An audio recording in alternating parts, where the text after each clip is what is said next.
Welcome to the Be Student Podcast, and thank you for joining me. My guest today is going to be a recurring guest. Addison Cursey is the Chief Marketing Officer at the Winter Park Chamber of Commerce, but she's so much more than that to me. She's my co-collaborator.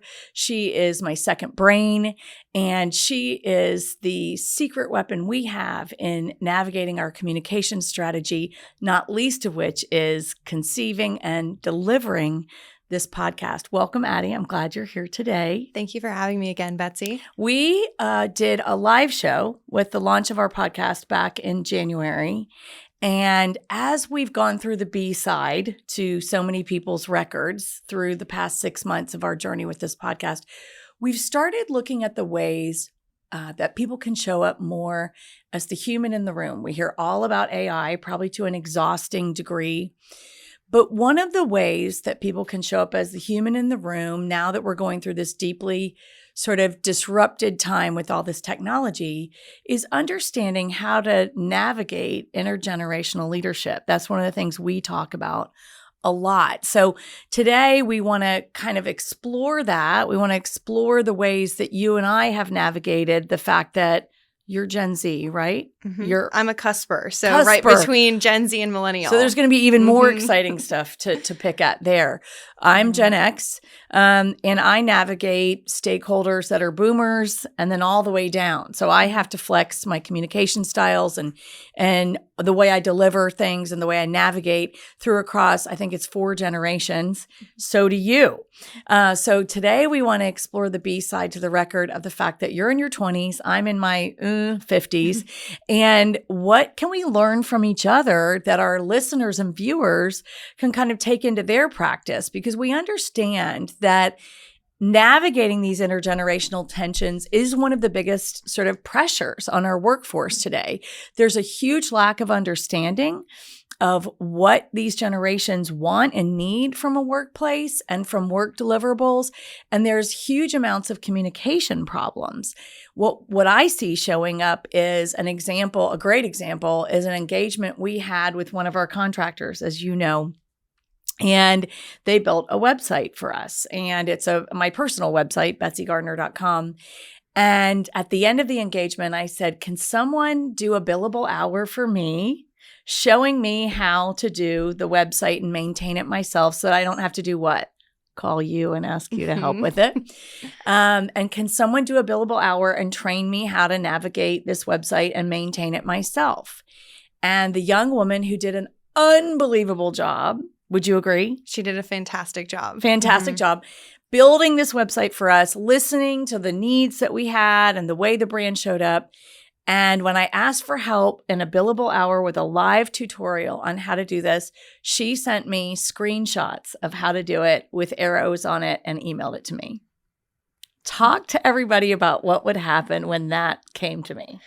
And you can be frank. Yes. So in that, it's one where I can see this from different lenses of how your reaction was. I was looking for a human to come teach me how to do this, to walk me through the steps so that I am not having to figure this out on my own. Well, also, I'm a learn by doing person. So I wanted to fail live in front of her, learn and do it again. And be able to ask those real-time questions as they're happening.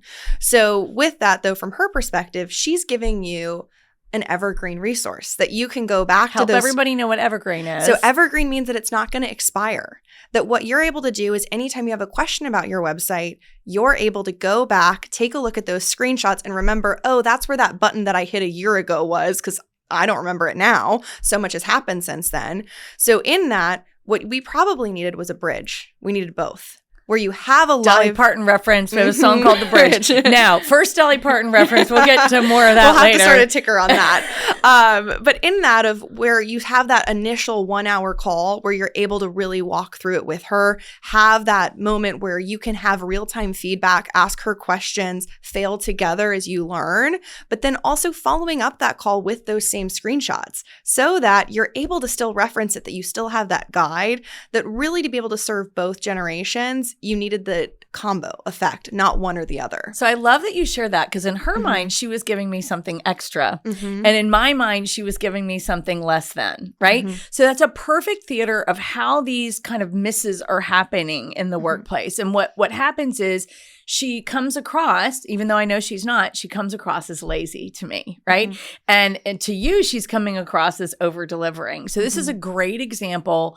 And we would love it in the comment section if you guys would share examples of your work where this is happening, where these big misses are showing up. So what we really want is for our viewers and listeners to have takeaways. So I think one of the things we're talking about is, what are the practical things what would you say to somebody my generation, how I could have shown up better or made more space for a sense of wonder, for that to kind of not be a negative experience? Now, I love her, and I shared the feedback with her boss, who's like, oh, you have to talk about this on your podcast. So tell me what the coachable moment is for me, and then maybe I'll say what I think the coachable moment is for the person in the 20s. Well, when I remember us having this experience, you came to me and you said, can you help me talk to her in her language?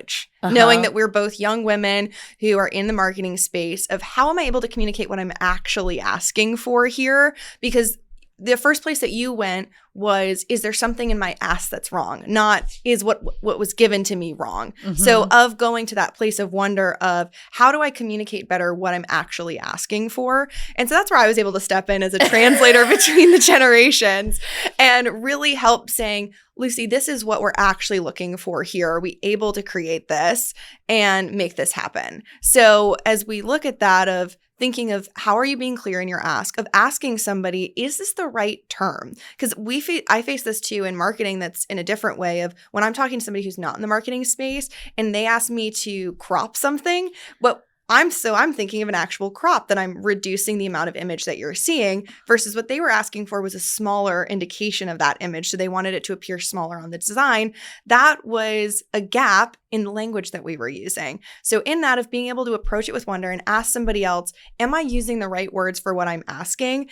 And once you've checked that box, if you use the right words and you didn't get what you wanted, there's a different way that you have to approach that. But if you know that there's different words you could be using, you can try that ask again and hopefully come to that place of consensus. So one of the things I love about the time that we're going to spend together is, I think this is kind of our superpower, is that we will sort of take the two hemispheres of old person and young person, put it together in a sandwich and be like, we think we have a solution for communicating across generations. Would you agree? I do. Okay, so we talk a lot about the show Hacks. We do. And it's an amazing show on Max. If you haven't seen it, Jean Smart, Hannah Einbinder. Jean Smart is an aging female, groundbreaking Vegas headlining comedian, and her material's grown a little bit stale, and her manager kind of forces the young 20-something writer on her to pump up her material and try to give one more chapter of life to her career. And so the critical tension that exists between these two generational kind of players is what makes the show interesting and funny and compelling. And we talk a lot about how we mirror that. Hopefully I'm not as bad of a person as Jean Smart. Not at all. I keep coming back to work. and not Jean Smart, but Jean Smart's character, who is brilliantly portrayed. And you certainly don't have any of the, let's call it, tics and idiosyncrasies of Hannah Einbinder's character. But I love the beauty of these two unlikely partners creating something really spectacular. Can you talk a little bit about how you became so good at navigating the different generations? Like, what are your go-to secret weapons? We've talked about approaching things with a sense of wonder, and I love that. I think that's one of the things that, as we think about being the human in the room, moving to the AI, I don't know what it's going to be called, apocalypse. After that's gone all the way through, what are those skills? And I think coming into it with a sense of wonder, what else do you use to kind of, let's be frank, deal with me? Well, and we talk on this show a lot about moms. So I come back to managing up to my mom since I okay, was are y'all managing up to your moms? If not, might be time to do it. I love it. So in the trope of, I'm the oldest daughter, so I was the one who was going through things first in our family, experiencing the school system, the clubs, the opportunities that were there. And so with that, in a way I'm very thankful for, my mom has a very professional background and had By the way, I'm very thankful for your mom too, because you come ready-made. I love it. And so in that of showing up at school too was a professional expectation of me from a very young age. And at times that was stifling. And I said, can I be a 9-year-old, please? Right. But also I'm extremely grateful for the ways that prepared me to start showing up in rooms where I sometimes wasn't qualified for from my experience or just the skills that I had, but of showing up, being willing to learn and engage in those spaces and presenting myself in a way that people were willing to welcome me in there. So, but being aware of the Panopticon, right? The Panopticon is this invisible kind of theater where people are watching you. They're drawing conclusions about you. They are probably not even aware that they're doing it. And they're doing it scary that they're doing it with a lot of nonverbal cues, right? Now, one of my favorite, we're going to come back to your mom and moms and all that, but one of my favorite stories of you, and one of my favorite things about you is that I can trust you to not wait for a title to exercise authority over something. We're going to come back to that story in a minute too. But last summer, I put you in a room with some of the most influential people in the region and to some degree the country. And one of the things I loved and one of the reasons why I feel comfortable putting in those rooms is you came to me probably 3 or 4 days before the event and you said, what should I wear to this? Do you remember that moment? I do. Can you talk a little bit about why you did that or what your process was? Because this is a massive cheat code. If you're a younger person reporting into an older person, ask them what they should be wearing. Older people love to do this, but it's kind of an HR violation to say, here's what you should be wearing at work, right? So the older or more senior person isn't going to do it. They're not going to be that specific. But the younger person, if they come to you and say, what do you think I should wear to this? That older person, more senior person can give that guidance. So tell us about that experience for you. Yeah, so I knew this was a room that I'd never been in before, was one that we had explicit goals of what we were trying to achieve. And so when I was coming to you, I was asking you a variety of questions of how do you want me to show up into this room? Who do you want me to talk to? What do you want me to wear? So that I'm making sure the right people are getting the right information and the right impression of what we've put together. And so I had that conversation with you. Your coaching to me was dress older. So I was in that room. I was probably the only one in my 20s in that room and wanted to establish myself as the expert who created the marketing materials that accompanied the campaign that we were working on. And so after I had that conversation, I went to Macy's that night. Good old Macy's. And so when I'm looking for something professional, that's where I usually head is to Macy's. And or we could go to the Talbots, y'all. I don't dress Talbots anymore because it's too old, but in my 20s I wore Talbots to try to dress older. With that I went there and I was trying on clothes of looking for what is the lens that is still going to make me feel like myself so that I'm comfortable showing up in this room. Very important, yeah. But that I am putting across this image, and when I put it on it's not something that I would typically wear, and that's an outfit that I've retained in my closet that I wear for these specific occasions. For when it's dress old time? When it's dress old time. I love it. And so I loved it. It had a nice high collar, a really classy pencil skirt that I was able to wear with pumps. So it was a really elegant, classic outfit that, too, I'm not going to age out of. It's one that I can wear probably for a couple decades throughout my career in these really pivotal moments where I need to have that older dress. So I love that as women, we get to use our clothes as weapons, maybe a little bit more than men. I think that's one of the advantages we have. But if you're a man, think about the ways that you could dress old too, right? So what does dress old look like? It looks like gravitas. It looks like conservatism. It looks like underplaying something. You know, you've heard me say this probably till the cows come home. The Wall Street Journal did an article this year saying, guess what? When we return to the office, everything's fair game. You can wear hoodies and pajamas. Now, what happened? Did I have like a seizure when I read that? Because let's go back to my mom. Like we hear about moms on this podcast a lot. My mom, there was always an expectation of being, quote, appropriately attired. And we had to go to her and have her check out our outfit before we went to something. She was in local politics for 30 years. We had to have the outfit checked. Then, you know, we would be someplace and she would say, I noticed that you didn't extend your hand first to introduce yourself when we were there. And I was like you, can I just be 9, right? And I thought, God, this mom I wish I had another more easygoing mom. This one is kind of a hard charger. But now, you know, people perceive my interpersonal skills as competent because I've had so much practice doing that. And that started with my mom. But let's go to the practical tips of reading the room, understanding there might be people in there, and we have to face these things, particularly if we're, female or in an underserved population. There will be a bias against you, or if you're young, there's going to be a bias against you that you're somebody who's on your phone all the time, or you don't get it, or you're too young to be in this room, right? So anticipating that, coming up with a solution and closing that gap for the eye of the beholder really is a cheat code, don't you think? What was your experience in that room when you dressed old and showed up like that? It leveled the playing field that I could approach someone who I didn't know and have that conversation with them, where I didn't have the voice in my head of, oh, do they think I'm too young? Do they think I'm not supposed to be here? That I showed with my dress that I belonged in that room. And so that takes that initial edge off for you. And whenever I think about what I'm wearing, of crossing the line of, okay, is this the right thing to wear? As soon as I start questioning, is this the right thing of, oh, I don't know, maybe this element is probably the wrong thing. It's probably the wrong thing. And that's my flag. As soon as that question starts popping up, that's when I go, wait, let's pause. Is this the right attire to wear this? And I think that's also a way that you can approach many things that you're doing, of you're sending an email, you're sending a text, you're making a phone call, and you have that flag pop up in your head that goes, should I send this? As soon as you hear that flag, you need to pause and really evaluate what's in front of you.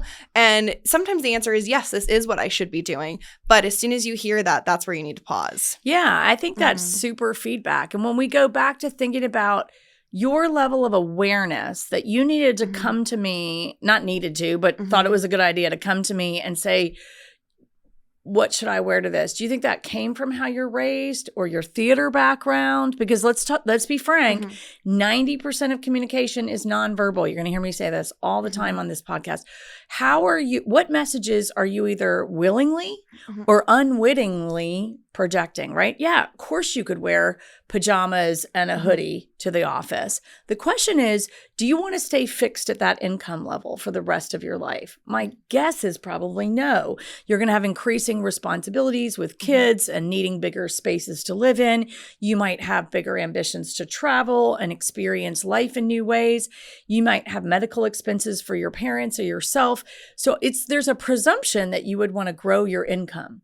But someone who shows up in the office first of all, you wouldn't be allowed to work in our office in pajamas or a hoodie. But if you show up in the office in pajamas or a hoodie, you're saying, I'm not really management material. I'm not really somebody that understands that they can read the room. Somebody said to me the other day, I just took a leave of absence for a couple of weeks for some medical stuff. And I said, I loved it because I wore jeans every day. And one of our stakeholders said, I wish I could wear jeans every day. He goes, well, you're the boss, Betsy. I said, yeah, but we have people stopping by all the time, sometimes unannounced, that I don't want to be seen in jeans because it looks like I'm not serious about what I'm doing. So I would never wear jeans to the office because I don't want to look unserious in front of any of my stakeholders.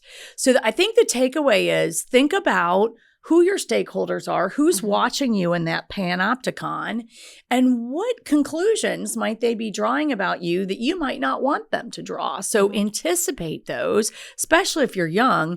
Get there ahead of them and kind of overdo the gravitas with how you're comporting yourself, what you're choosing to discuss as topics, how you're positioning yourself. I mean, the cool thing is your generation has had more porous opportunities to get into rooms and thought leadership than any generation before you, but people have sort of abused that power and come into it with less gravitas, kind of making it hard for everybody else.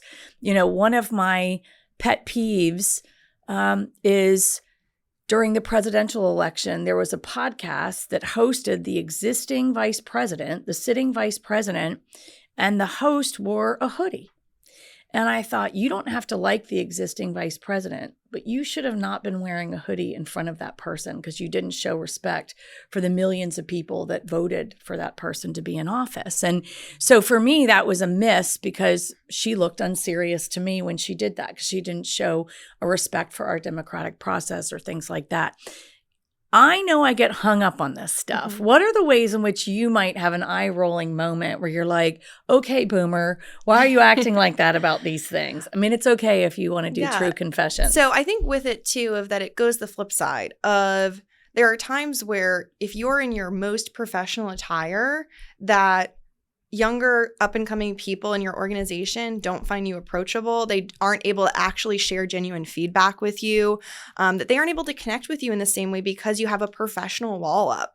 So I think it has to go back the same way too, of that you have to think about, how am I dressing to appeal to different stakeholders? Because not all of them want you to be in the full professional attire. They want to have that opportunity to connect with you in a human way where it's not all business, that they can see your humor side, they can see what it would be like to be your friend.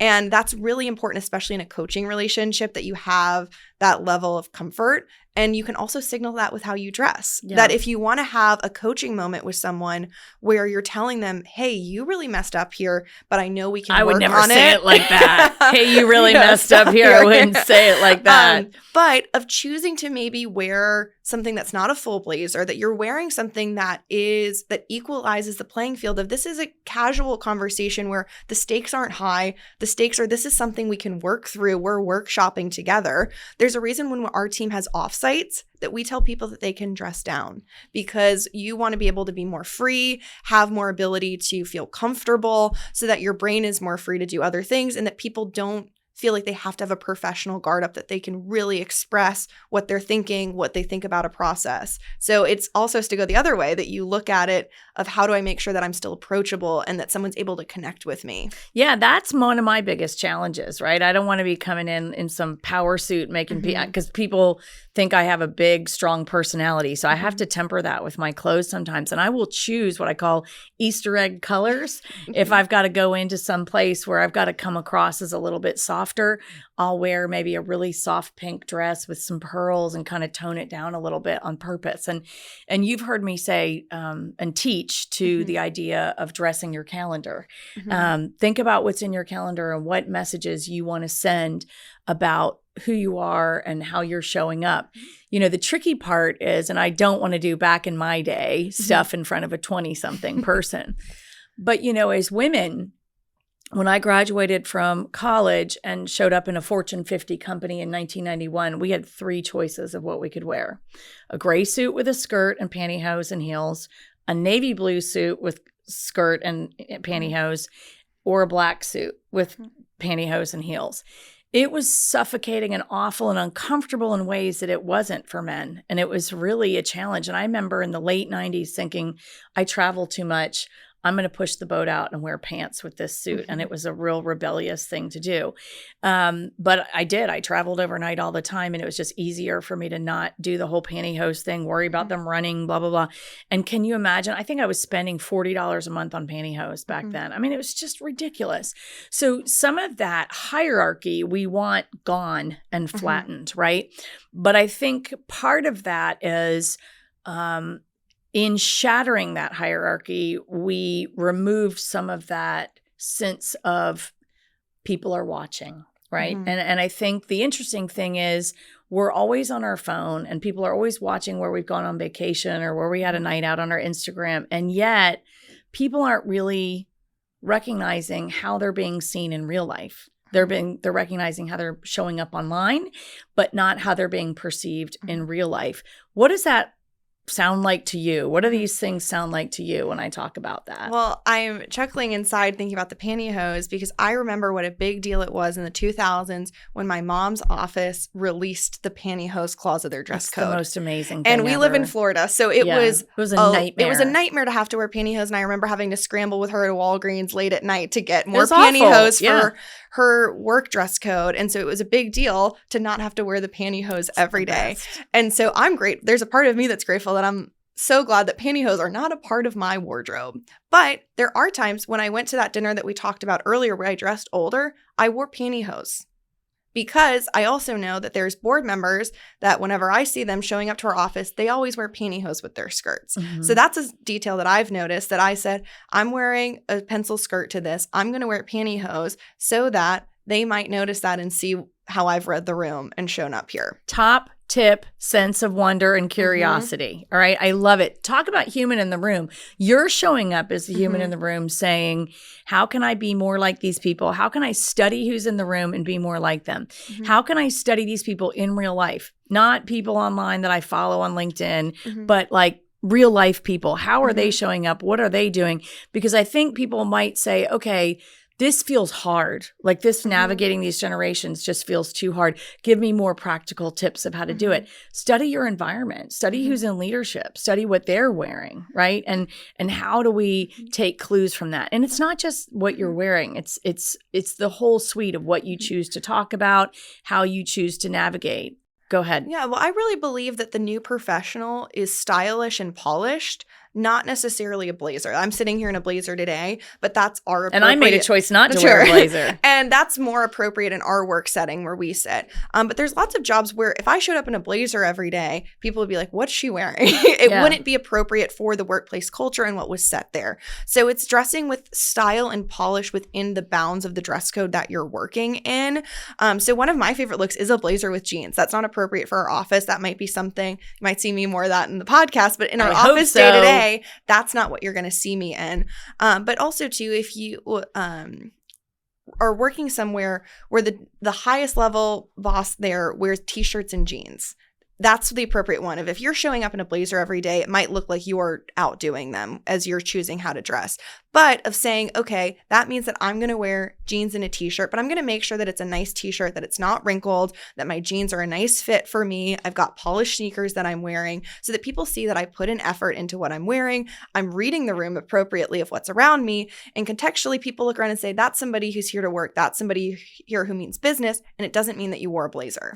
Yeah, I think showing up with wrinkled stuff is one of the biggest sort of fashion violations, right? So you got to have an iron or a steamer, and you got to use it. I hate ironing and steaming. That's a chore that I never want to get to. So I purposely make sure that I buy things that don't have a lot of tendency to wrinkle. There's a lot of non-iron stuff. So I try to steer very clear of linen because that wrinkles right up as soon as you sit in it. And so that's one where I'm always looking for items that's my little hack of, okay, that's how I'm still authentically myself is I'm never going to iron that. So if I buy something that needs to be ironed, I'm never going to wear it. But whenever I choose something, I'm saying this is still a work appropriate outfit for me because I know it's not going to wrinkle, so I can pull it out any day. I love that tip. And for men, I think the cheat code is the Brooks Brothers non-iron shirts. They have them at that Brooks Brothers outlet, of course, fancy Brooks Brothers, and then they have them at the Nordstrom Rack. I think they're like $50 and you just wash them and you don't have a dry cleaning bill with that. And put them on with a pair of jeans or some chinos. Or what I will also admit is sometimes I take things to get dry cleaned rather than iron them myself. Heck yes. Or I do the press only move where I'll wash them and be like, I don't feel like ironing this. So And I'm a net job creator. I'm very happy about that. I'm like, somebody really has a job doing this. I need to make sure we're flowing things into there.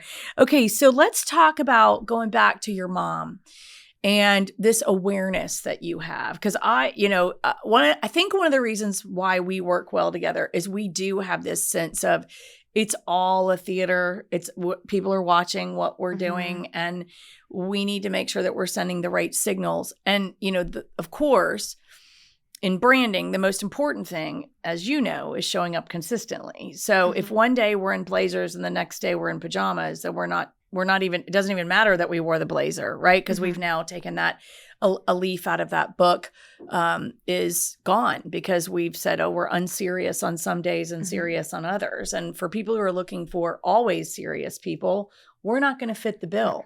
So tell me about your process. Maybe it's more about how you grew up, or maybe more it's about your mom, but what are the things that help you become more aware of how to get better at showing up with Gravitas? Because one of the things I love about you is you don't wait for a title. This hasn't always, Chief Marketing Officer has not always been your title. You were a fresh MBA graduate, and boy, we gave you a lot of grunt tasks. And even when you were doing that, you didn't wait for the title to show up. You had a sense of, I have a right to come to you and bring these things to you, even though I'm in, early stage of my career. But I think one of the reasons why I trusted you is that you had this awareness of reading the room. You're not going to wing it or do what I think and I don't want to make blanket statements here, but I think one of the things we hear that is in a little bit of a short supply relative to other generations is judgment. We see some young people don't have the kind of judgment that you would hope they would have in a readiness for the workplace. How do you get the judgment that you have to show up and know that you need to dress old or ask me about it? Or how does that work for you? So I think the vulnerable answer to that is insecurity, that I'm worried I'm going to show up somewhere and not know what I'm doing. So when I think about leading, so this isn't a term that I'd always used, but it came together for me when I was in getting my MBA, was that leadership doesn't require a title. But for me growing up, when I became a leader in a space, I knew what my job was. I knew that I was supposed to be there, and I didn't have to have insecurities win me over of, oh, am I supposed to be here? Do people like me? Doesn't matter. I have a job. I'm supposed to be there. Correct. And so that was one of showing up from as soon as there was a leadership position available in a club, I was going for it, more so that I don't doubt that, by the way. So that I could secure my place in the hierarchy and know what my role is, know how to act, know where I was supposed to fit. And with that too, of once I got there, it was very important to me that I was doing a good job, that I was leading responsible, that I was caring for the people around me, and making sure that it worked out for everyone. Yeah. So with that, of really making sure that I was leading from whatever place that I was in, because it made it very clear for me and easy to show up in a space. So it comes and more back authentically too. That I knew my role, and that made me feel a lot more confident and secure in how I was able to show up. I also this is one of, I don't think this was learned. I think it's something innate in me, which is hard for the listeners to take, but I think a lot of things can also be trained, but that I take a lot of pride in my work. So I never want to leave something hanging. That's how I go to bed every night, is knowing I did a good job today. I achieved what I set out to do. And that goes back to my Clifton strengths. My top one is achiever. So making sure that I get through my goals, my tasks, and that I'm able to check off my to-do list at the end of the day. Yeah. Addie mentioned Clifton strengths. That's something that we use a lot, and highly recommend you look into if you haven't used it as a tool for self-discovery and leveraging your own strengths on a team. So we can have another whole episode about that. But, it's interesting when I think about you. I also think about my son. He's about your age, and he's an astronautical engineer. And when he was graduating from Purdue, we built a wardrobe for him. And he said, honestly, Mom, you're kind of overthinking this, because engineers work in factories and they all wear hoodies and jeans. I said, I get that. And I understand that. And certainly we don't want to be out of sync where you're wearing a blazer when everybody is in hoodies and jeans. I said, but what I'd like is for you to be dressed in a way that shows the upper management that you're not like everybody else, that you are like them. And there's this kind of obnoxious phrase that a friend of mine in London used called PLUs, people like us, right? So what I wanted my son to do is dress the way his kids, the management's kids would be dressing, or showing that he was putting a little bit extra effort into looking like them, not like the floor, engineers. So we bought for him like performance trousers and collared shirts and button-down performance kind of fabrics that didn't need to be ironed. And sure enough, when the president of a division of a Fortune 50 company came to visit, he came over and talked to my son, and they talked about how they both have pilot's licenses, and he was able to connect to the president of the division. And that gave him a lot of confidence to go out and speak to other leaders in the company. It gave him a stronger sense of his presence and identity within the company. And again, it's just theater. It was just clothes. It was just a choice to say, who might be in the room? How might I be perceived? How could I show up better and do a little bit extra, not three-piece suit, but Mark Zuckerberg gets to wear a hoodie because he's Mark Zuckerberg, right? But until you're Mark Zuckerberg, maybe think about the hoodie decision, right? And we're talking about hoodies a lot. It's just as a metaphor. But, I was really excited that he kind of leaned into that and leaned into dressing like that and gave himself the opportunity to be taken seriously by people who were above him without having to, let's face it, do much else to be taken seriously. That was an easy win for him. So what do you think of when I share that story? Well, I'm thinking of one of the best compliments that I've got from you. And it was one of the times when I was promoted at the chamber, I was given one of the many times. I'll brag there. But I had just gotten a manager added to my title. And you complimented me a few months after and you said, I've noticed that you started dressing differently with the title and I see it and I recognize it. And that felt amazing to me to see that you saw the effort that I was putting in and the care that I was bringing to what that new role meant for me. And I'm curious if a question back to you is, what was that experience like of watching me develop in that? And also what drew you to invest that extra time into me when I came into your office? Well, it goes to, many things, but I can give a great story. Mm-hmm. I mean, you were, I guess, I don't know, 24 or something like that. Mm-hmm. I mean, in my mind, I thought of you as a quote kid, which is disrespectful, but you know, and we don't have a very hierarchical office. Mm-hmm. We only have 17 people on our staff, and I like to be accessible. It's really important to me that I am. But we had this best of winter park competition. And, you know, the opportunity there is for people to say, oh, this wasn't a fair process. This person won. And we want to lock down every piece of risk about that because we want people to feel that it's a fair process and to participate in it is worth their time and energy. And it was something that worked okay. But every year we had somebody who was kind of mad or there was a question about how we did things. I don't love that because we want everything buttoned up and really tight. And as a 24-year-old kid, you asked for a meeting with me when you and I didn't have one-on-ones scheduled back then. And you said, I have an idea I'd like to bring to you. And you came to me and said, hey, there's this software that we could be using that will button up our process, make it more fair, make it more transparent, make it more efficient. You don't have any money in the budget for it, but I'd like you to go find that money. You didn't say it like that.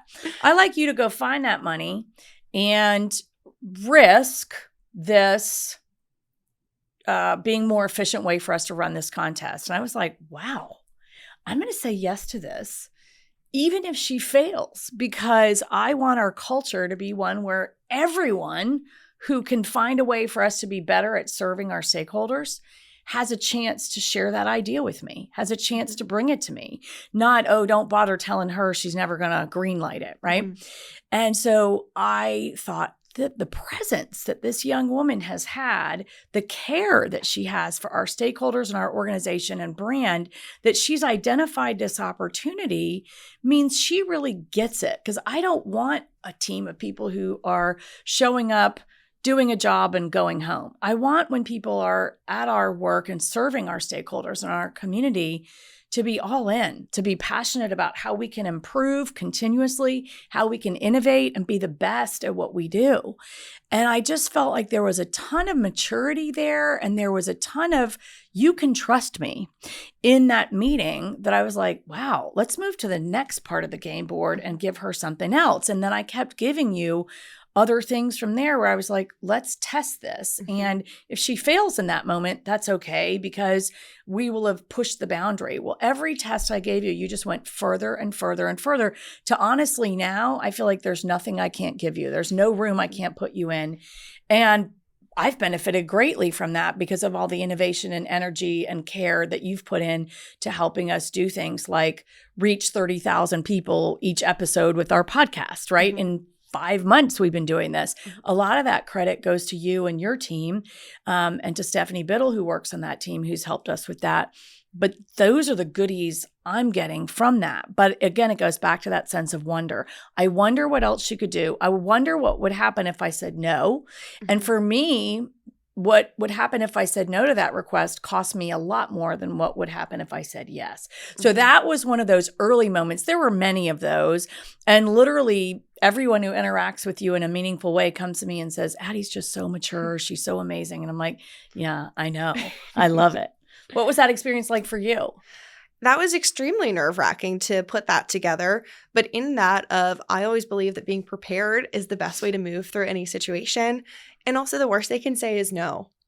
And so in that I spent a lot of time researching, really creating a branded deck that way, a branded deck. I know. You know I'm a sucker for a branded deck. But of really showing this is how much time I've thought through this and that I understand the amount of trust and resources that you would be entrusting me with if you say yes to this ask. And so I've made sure that I've looked at it from every angle and that I am not being careless with our organization's resources and that I think this will yield a greater return for us.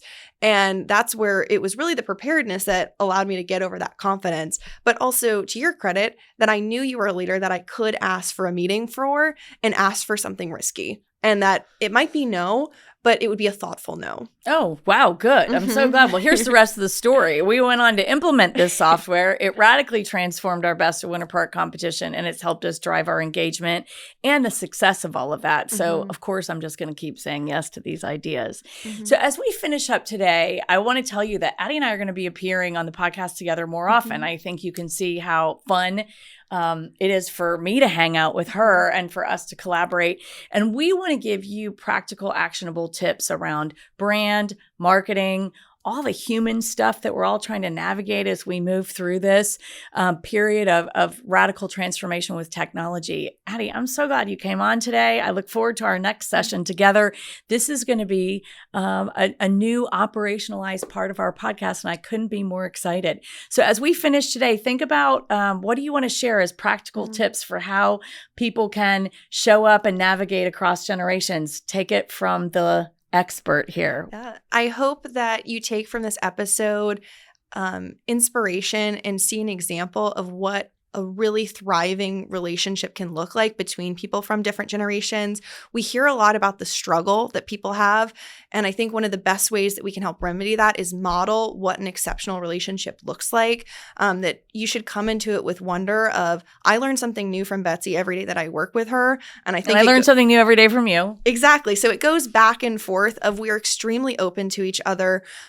We are willing to learn and be wrong in front of each other and help come to that place of consensus and being able to move forward with a solution that usually serves more people than just us. So I think this first episode of us together in this way is really just taking away of that we are here to lead by example, that we are here to fail in front of you, to share the moments where things didn't work out and how we moved through that so that you can take those back into your workplace and form these relationships that will really transform what your experience is in your office. Couldn't have said it better myself. Addie, I'm so excited. Thanks for being on today. We look forward to our next session together. Please like, share, and subscribe to the Be Student podcast. We loved having you join us today. We'll look forward to seeing you next time.